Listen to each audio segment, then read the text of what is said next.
Selamat pagi anak-anak. Hari ini kita akan belajar indahnya kebersamaan tema 1, subtema 1, pembelajaran 3. Nah, kita mengingat-ingat kembali ya. Coba dari gambar ini, kira-kira kita akan belajar tentang sumber bunyi. Nah, sumber bunyi ini adalah benda-benda yang bergetar dan menghasilkan bunyi. Jadi bunyi itu didapatkan dari sumber bunyi. Ya. Kemudian bunyi dapat merambat melalui benda padat, cair, dan gas. Akan tetapi bunyi tidak dapat merambat pada ruang hampa. Kemudian coba anak-anak kalian lihat. Di sini ada permainan tradisional yang sudah biasa kalian mainkan. Kira-kira apa? Yang pertama, betengan dan gobak sodor. Nah, betengan ini adalah atau rerebon adalah permainan yang dimainkan oleh dua kelompok penawan dan tawanan. Masing-masing kelompok terdiri atas 4 sampai dengan 8 dan memiliki satu tempat sebagai markas. Wow, ada markasnya. Kemudian markas atau beteng ini bisa berupa tiang, pohon, atau pilar. Kemudian yang kedua adalah gobak sodor. Nah, gobak sodor atau galah asin atau galasin dilakukan di lapangan. Area bermainnya merupakan kotak persegi panjang dan beberapa bagian secara vertikal dan horizontal seperti ini. Kemudian ayo kita berlatih. Nah, apakah yang membuat kamu tertarik dengan kedua permainan tradisional tersebut? Jelaskan. Nah, jadi permainan tradisional itu mengasihkan karena dimainkan dengan bersama-sama, dengan temannya, tidak sendiri.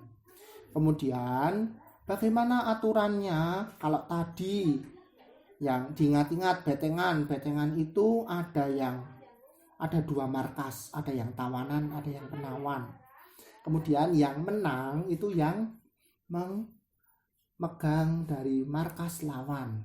Kemudian strateginya kelompokmu untuk dapat memenangkan permainan itu. Gimana strateginya? Strateginya dengan cara bekerja sama, tidak boleh egois atau pengen menang sendiri. Pokoknya aku yang paling jago. Nah, itu tidak boleh. Karena kalau dalam permainan seperti itu adalah kerja sama tim yang sangat bisa membuat permainan menjadi asik. Tapi kalau kamu egois, pokoknya aku yang paling jago, ora oleh liyane. Nah, itu malah sok jadi kalah. Kemudian di ayo mencoba ini ada percobaan 1, yaitu mengidentifikasi bunyi merambat melalui udara. Kira-kira itu bisa apa tidak ya melalui udara? Nah, kita gunakan langkah-langkahnya. Alat dan bahannya selang plastik. Pegang salah satu ujung dan minta temanmu memegang ujung dan yang lainnya. Nah, seperti gambar ini ya. Nah, kira-kira bisa kedengaran apa tidak? Coba. Yang kedua, melalui zat padat, yaitu melalui benang ini. Nah, kalau yang tadi itu tidak ada ininya ya, gelasnya. Kalau sekarang ada. Nah, nanti bunyinya itu melewati ini. Zat padat ini apa bisa? Nah, percobaan yang ketiga itu menggunakan zat cair, benda cair. Kira-kira bisa apa tidak ya bunyi itu? Jadi coba ada kayak tong ini diisi air, kemudian didengarkan di sini. Tong tong tong tong. Nah, apakah dengar apa tidak ya? Nah, kita isi. Oh, yang pertama padat dulu. Padat itu berarti tadi percobaan yang kedua. Udara yang pertama tadi ya. Kemudian cair yang ketiga. Di zat padat yang nomor 2 tadi, kedengaran apa enggak? Oh, ternyata terdengar. Yang di udara juga sama. Oh, ternyata terdengar. Kemudian yang cair, yang pakai tong tadi diisi air ternyata juga terdengar. Nah, tadi dicentang seperti itu.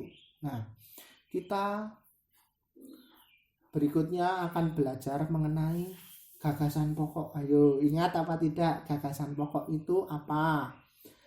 Dan ada gagasan pendukung. Nah, tapi sebelum itu coba kamu lihat judulnya apa? Judul dari teks ini apa? Siap menghadapi musim hujan. Nah, ini ada berapa paragraf? Ada 1, 2, dan 3. Nah, di dalam teks ini terdapat 3 paragraf. Kita ulangi lagi ya. Kalau paragraf itu pertama pasti menjorok ke kanan. Kemudian ada gagasan pokok dan gagasan pendukung. Kita coba cari apa yang merupakan gagasan pokok. Kita baca dulu. Siap menghadapi musim hujan. Musim hujan hampir tiba. Warga desa Kampung Babakan berdiskusi untuk melakukan kerja bakti. Mereka berencana membersihkan selokan. Mereka sepakat ketika selokan bersih, warga tidak akan kebanjiran. Kira-kira gagasan pokoknya mana? Ya, Bapak kasih waktu 10 detik.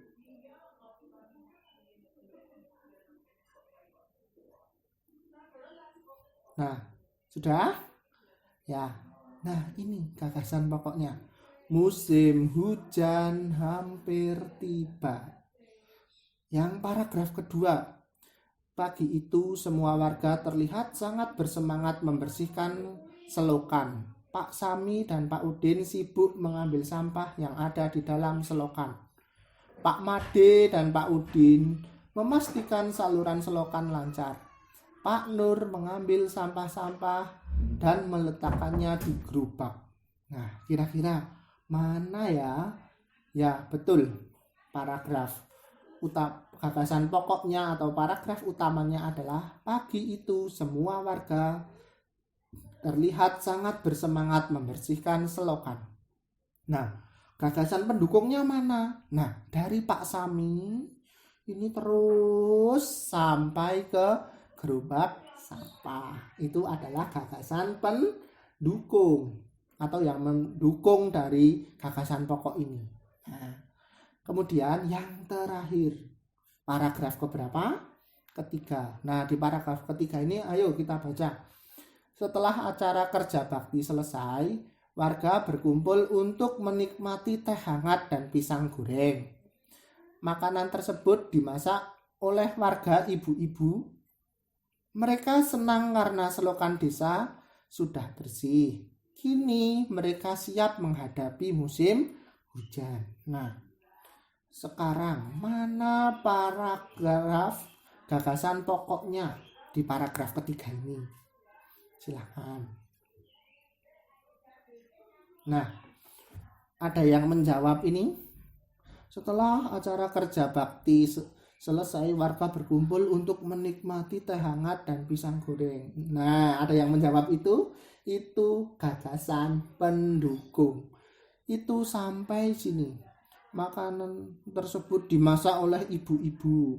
Mereka senang karena selokan kini sudah bersih. Itu adalah gagasan pendukung. Gagasan pokoknya adalah kini mereka siap menghadapi musim hujan. Nah, siapa tadi yang tertipu? Nah, jadi gagasan pokok itu adalah gagasan merupakan ide yang merupakan hal terpenting dari satu paragraf ini. Nah, jadi belajar lagi, tetap semangat supaya bisa berlatih mengetahui mana toh gagasan pokok, mana toh gagasan pendukung. Oke anak-anak? Nah, seperti itu. Kemudian terima kasih. Rajin belajar, jangan lupa sholat dan rajin mengaji ya. Kemudian menghormati orang tua jangan lupa jaga kebersihan dan kesehatan. Selalu pakai masker untuk menghindari virus corona. Sekian pelajaran dari Pak Arifin, kurang dan lebihnya mohon maaf. Assalamualaikum warahmatullahi wabarakatuh.